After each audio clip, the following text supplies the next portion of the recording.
మీరు మీ అభిమాన shows and serials TV కన్నా ముందు ఈటీవీ విన్ యాప్లో చూడండి. Download and subscribe to ETV win app. 99 రూపాయలు మాత్రమే.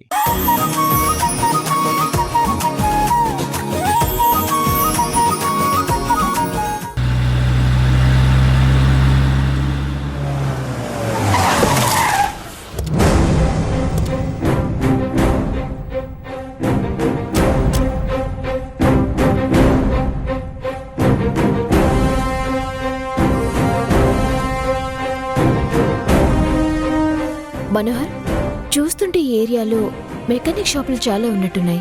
అంటే మాక్సిమం ఇక్కడ పనిచేసే వాళ్ళందరూ డైలీ వేజ్ లేబర్ అయి ఉంటారు. సో మనం ఇక్కడి నుంచి మొదలు పెట్టడమే కరెక్ట్. అవును రాధా, అందుకే ఈ ఏరియా గురించి బాగా తెలిసిన ఒక వ్యక్తితో మాట్లాడాను. అతను ఇక్కడ ఇంట్రెస్ట్ ఉన్న వాళ్ళతో మాట్లాడతానని చెప్పాడు. ఒకసారి అతనికి ఫోన్ చేస్తాను.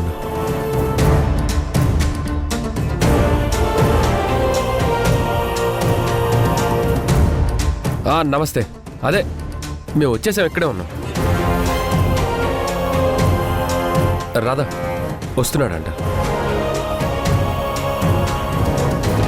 నమస్తే సార్. నమస్తే నరసింహ, ఎలా ఉన్నావు? బాగున్నాను సార్. ఈ మేడం పేరు రాధా. నమస్తే మేడం. నమస్తే అండి. తనే ఈ నైట్ కాలేజ్ గురించి అందరికీ అర్థమయ్యేలా చెప్తుంది. నువ్వెవరితోనైనా మాట్లాడావా? మేడం, ఈ చుట్టుపక్కలంతా 10వ తరగతి తర్వాత చదువు ఆపేసి ఇంట్లో పరిస్థితుల వల్ల ఏదో చిన్న చిన్న పనులు చేస్తున్న వాళ్లే ఎక్కువ. నేను ఇక్కడ కొంతమందితో మాట్లాడాను. అందరూ నైట్ కాలేజీల గురించి ఇంట్రెస్ట్గా ఉన్నారు.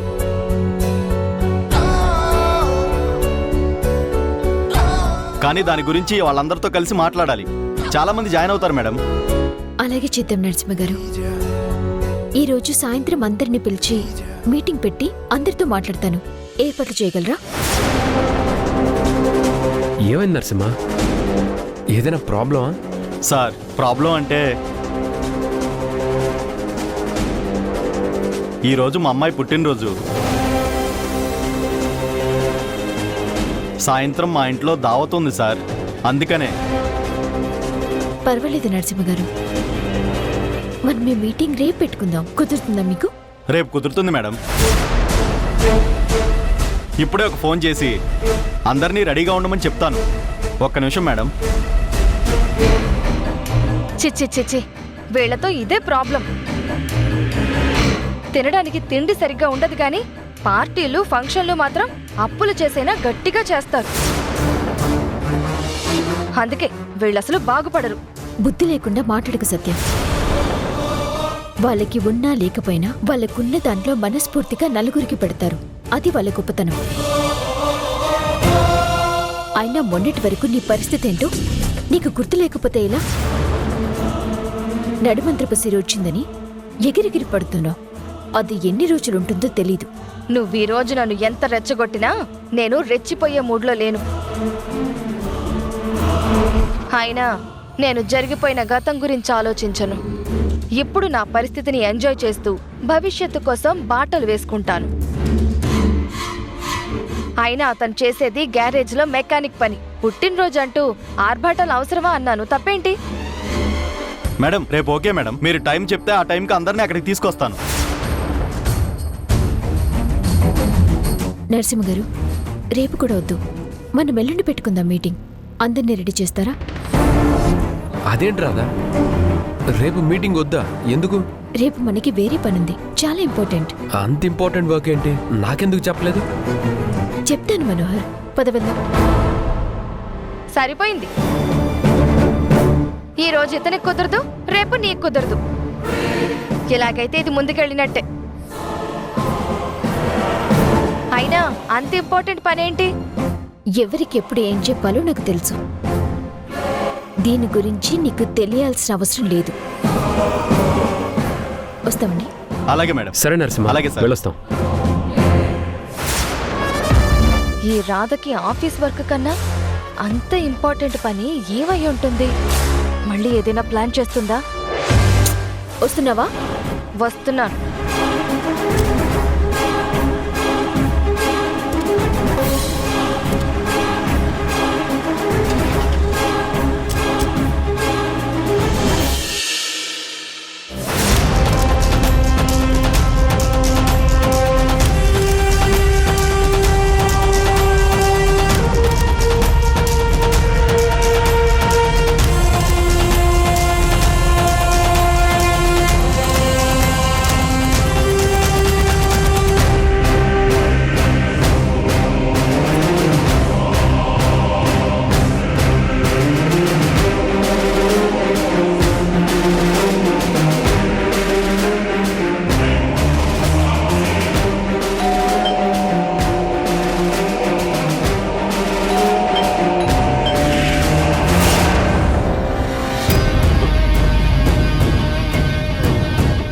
టైంలో ఎవరండి?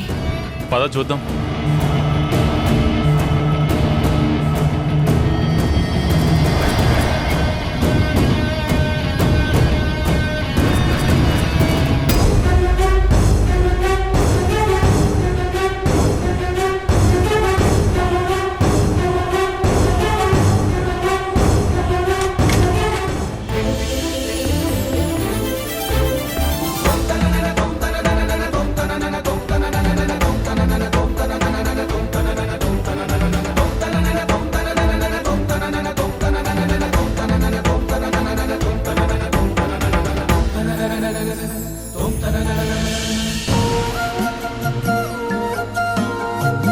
ఏంట్రా అది? Happy birthday.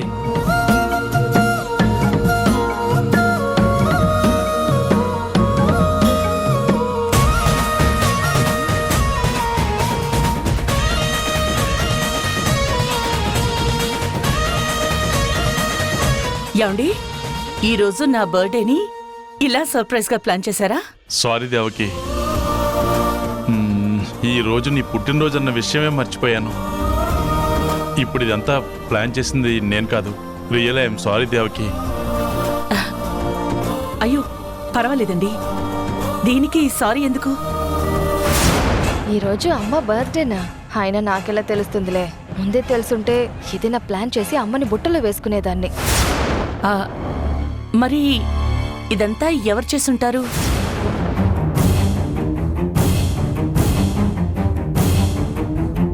నిన్న నువ్వు మీటింగ్ వద్దంటే ఎందుకా అనుకున్నాను. మీ అమ్మ బర్త్డేని సెలబ్రేట్ చేయడానికా? కానీ చూసావా, నేను సాహసం చేయడం వల్ల నా చేతికి ఎలా దెబ్బ తగిలిందో. పర్వాలేదు మనోహర్, ఇంటికి వెళ్ళిన తర్వాత పసుపు రాసి కట్టు కడతానులే. కానీ అమ్మ చూసావా ఎంతలా ఆశ్చర్యపోయిందో, సర్ప్రైజ్ గా ఫీల్ అయింది.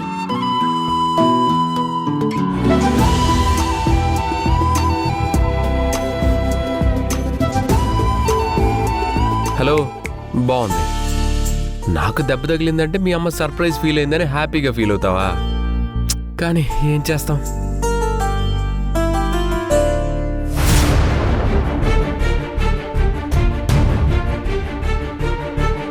మీరు కాకపోతే ఎవరండి? నా బర్త్డేని గుర్తుపెట్టుకుని ఇలా సర్ప్రైజ్ ప్లాన్ చేసింది ఎవరై ఉంటారు? చూసావా, మీ అమ్మ ఇది ఎవరు చేశారో తెలియక ఎలా సర్ప్రైజ్ ఫీల్ అవుతుందో. నేను చేశానని తెలియకపోవటం వల్ల సర్ప్రైజ్ ఫీల్ అవుతుంది. కానీ ఇది నేను చేశానని తెలిస్తే తను ఏమనుకుంటుందో ఏంటో.